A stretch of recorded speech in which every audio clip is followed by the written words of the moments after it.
ترکیہ میں زلزلے سے قبل پیش گوئی کرنے والے ڈچ سائنسدان نے پاکستان میں آئندہ 2 روز میں طاقتور زلزلے کی پیش گوئی کر دی۔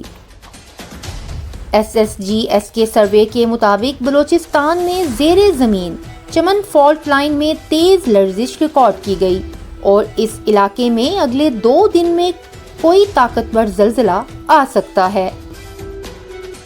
زلزلہ پیما ریسرچ انسٹی ٹیوٹ سولر سسٹم جیومیٹری سروے میں بتایا گیا ہے کہ سمندر کے قریب فضا میں برقی چارج کے اتار چڑھاؤ کو ریکارڈ کیا گیا ہے، جس کی وجہ سے نقشے میں جامنی رنگ والے علاقوں میں آئندہ چند روز میں طاقتور زلزلہ آ سکتا ہے، جس کی شدت 6 یا اس سے زیادہ ہو سکتی ہے۔ اگر آپ نے ابھی تک عزیز نیوز کو سبسکرائب نہیں کیا تو سبسکرائب کریں۔ SSGS نے چمن فالٹ لائن کو انتہائی طاقتور ممکنہ زلزلے کا ریجن قرار دیا ہے۔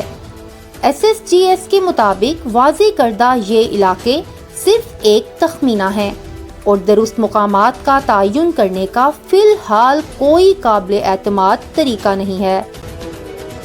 رواں سال ریسرچ انسٹی ٹیوٹ سولر سسٹم جیومیٹری سروے کے سربراہ فرینک ہوگر بیٹس نے 3 فروری کو ایک ٹویٹ کی تھی اور بتایا تھا کہ جلد یا بدیر جنوبی وسطی ترکیہ، اردن، شام اور لبنان میں 7.5 شدت کا زلزلہ آئے گا۔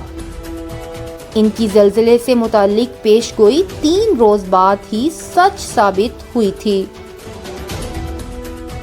ترکیہ اور شام میں 6 فروری کو شدید ترین زلزلہ آیا تھا، جس میں ہزاروں افراد ہلاک اور لاکھوں زخمی ہوئے تھے۔ واضح رہے کہ ترکیہ اور شام میں آنے والے قیامت خیز زلزلے سے ہونے والی بڑے پیمانے پر تباہی کی سائنسی وجوہات سامنے آ گئی ہیں۔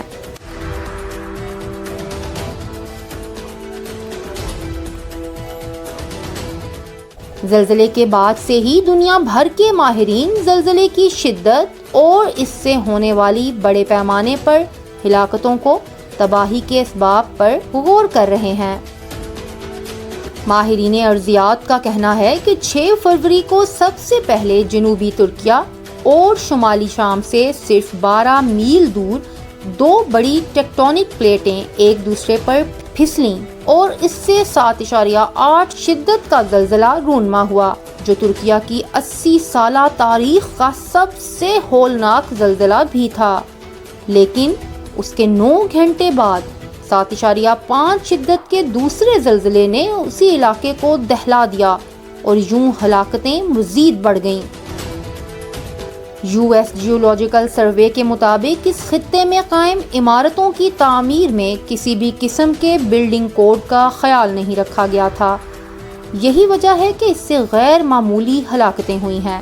تاہم زلزلوں کی ماہر ڈاکٹر راشیل US جیولوجیکل سروے کی اس بات سے اتفاق نہیں کرتی اور ان کا کہنا ہے کہ اگر عمارتیں بین الاقوامی زلزلے کے کوڈ کے تحت بھی بنائی جاتی تب بھی اس تباہی میں معمولی ہی کمی واقع ہوتی، کیونکہ زلزلہ بہت شدید اور اس کا مرکز کم گہرا تھا۔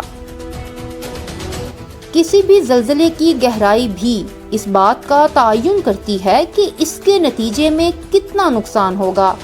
زلزلہ زمین کی سطح سے 7 کلومیٹر تہ تک کی گہرائی کا حامل ہو سکتا ہے۔ عام طور پر زلزلے کی گہرائی جتنی زیادہ ہوگی اس سے نقصان اتنا ہی کم ہوگا، کیونکہ سطح تک پہنچتے پہنچتے زلزلے سے خارج ہونے والی توانائی میں کمی آتی رہتی ہے۔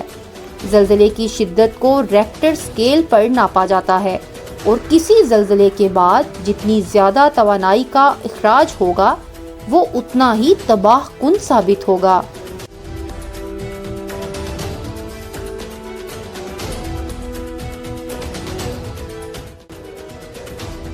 اگر آپ کو یہ ویڈیو اچھی لگی ہو تو عزیز نیوز کو سبسکرائب کریں اور بیل آئیکن کے بٹن کو پریس کرنا نہ بھولیں۔